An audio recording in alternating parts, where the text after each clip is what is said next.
Good morning, bird.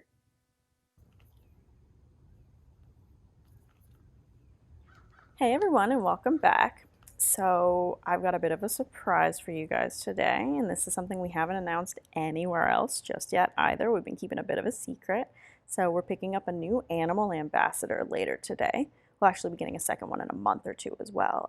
But first, we've got a few other things to do before we head over there. So let's start feeding and cleaning everyone for the morning and go from there.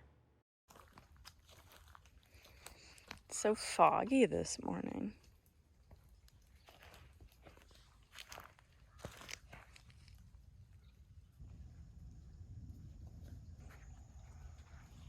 So eerie with all the fog. What are you staring at? What are you staring at?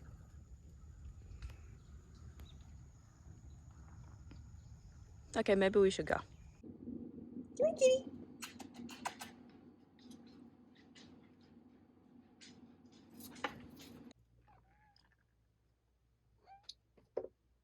It's funny, every morning after I let her back inside from her morning poo and walk with Mozzie, she comes running over to see the crow.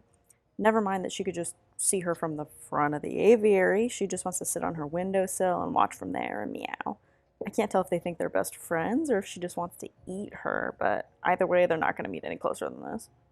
So for today, Trixie's got a few fresh cranberries, which are much lower in sugar than the canned kind, some soaked puppy kibble, and some Grubbly Farms black soldier fly larvae, which help get her a little bit of extra calcium. And that's important for crows. They need more calcium and, egg-laying chickens too.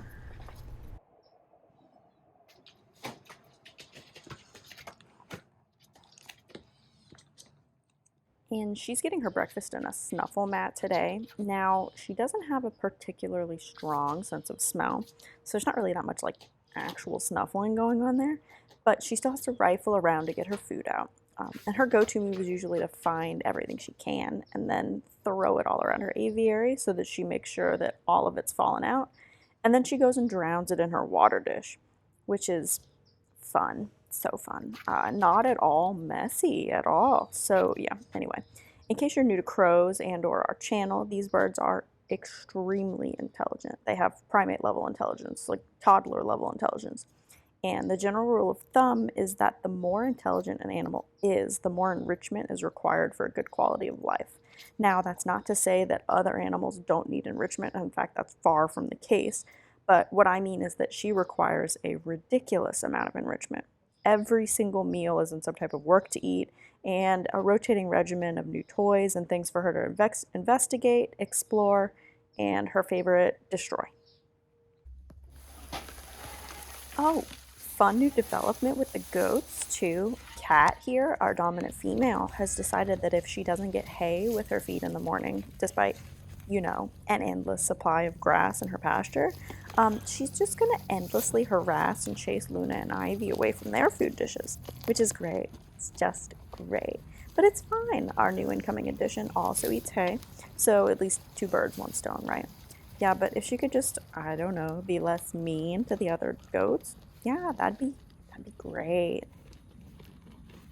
Look at her build up. Here she goes. Rawr. Nibs is a big fan of the rain, which is convenient because it rains plenty in Florida. But on days that it doesn't rain and days where it's hot, like today in November, and we've had like 3 cooler days, and I'm just done with it being hot. Anyway, I like to give him a bit of a fake rain shower. And the funny thing is, he really doesn't know it's not actually raining since he can't see it. So, honestly, I should really get him one of those little sprinkler things to run during the day. He'd love that. Maybe in the summer, though. We are eventually going to get some cool weather. Eventually. Please.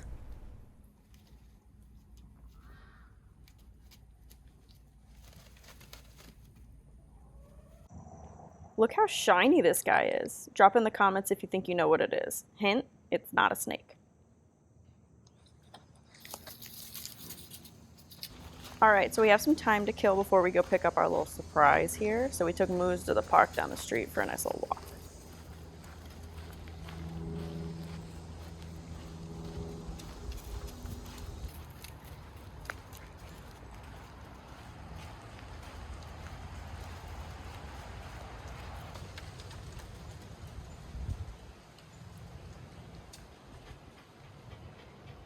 Don't worry, Mozzie was in the car before I spotted this spicy noodle.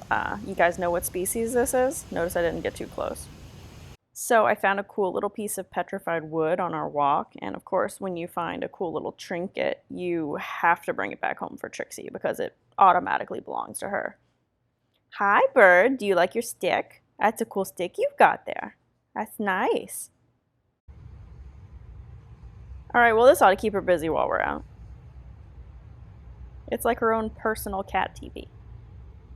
All right, last chance to put in your bets.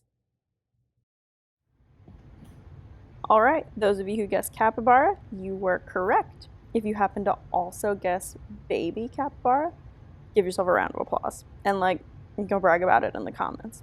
And speaking of the comments, we have a few ideas for names, but if you have any input on what we should name this little girl, let us know. So for those of you who don't know what a capybara is, they are a large rodent similar to guinea pigs. In fact, they are the largest rodent species in the world, weighing in between 75 and 150 pounds. Now, when I say they're similar to guinea pigs, I actually mean they're in the same family, the Cavidae family. They share this family with maras as well. These guys are herbivores, so their diet consists entirely of plants. You can see her dish looking quite green over there. So she'll get a diet primarily of hay, veggies, and the occasional fruit as well. They also need high levels of vitamin C or they can get scurvy, so you'll see her getting lots of spinach, kale, green bell pepper, and other items that are high in vitamin C. You'll also notice she's got a pretty big water dish over there that she keeps hopping back and forth over. That's because they're semi-aquatic, which basically means that they love water. So she'll get excursions outside to swim in the kiddie pools, and then eventually when she moves outside full time, they'll have their own natural pond to swim in. And luckily for me, they have a pretty interesting potty habit. So they prefer going to the bathroom in the water. And since water is naturally going to disperse their waste, it helps keep them from being detected by predators. But that means she's considerably easier to keep inside while she's small like this, and we're training her and socializing her. So she potties in that big water tub, which is albeit nasty, but it's pretty easy to clean up. So now the hay strewn everywhere, not quite as easy to clean up, but it's certainly better than nothing. And the first part of the socialization process is pretty simple. It just involves letting her get comfortable with us, being near her. So I'll sit in with her while I do my work for the day and let her just hang out and eat her food. And as she gets more comfortable, she's starting to explore her surroundings a bit too. Of course, because they're rodents, you really have to supervise them to make sure they don't chew on anything dangerous like cords and stuff. And then, of course, another part of socializing her is making sure she's comfortable around other animals, and our animals are comfortable around her as well, which is always supervised, of course. But this is important for making sure she's easy to work with and safe around other animals when she gets bigger.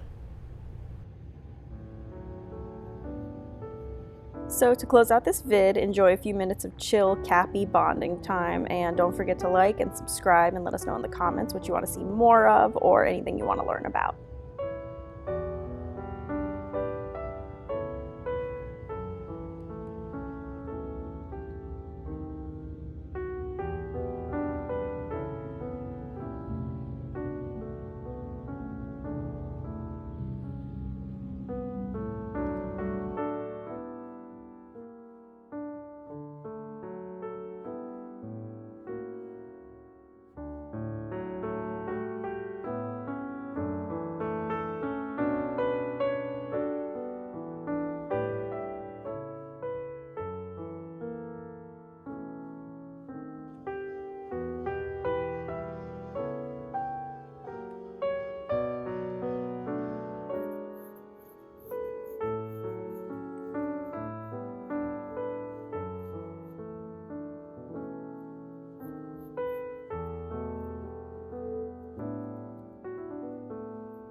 Oh, and here's another sneak peek at a little project we've got coming up too.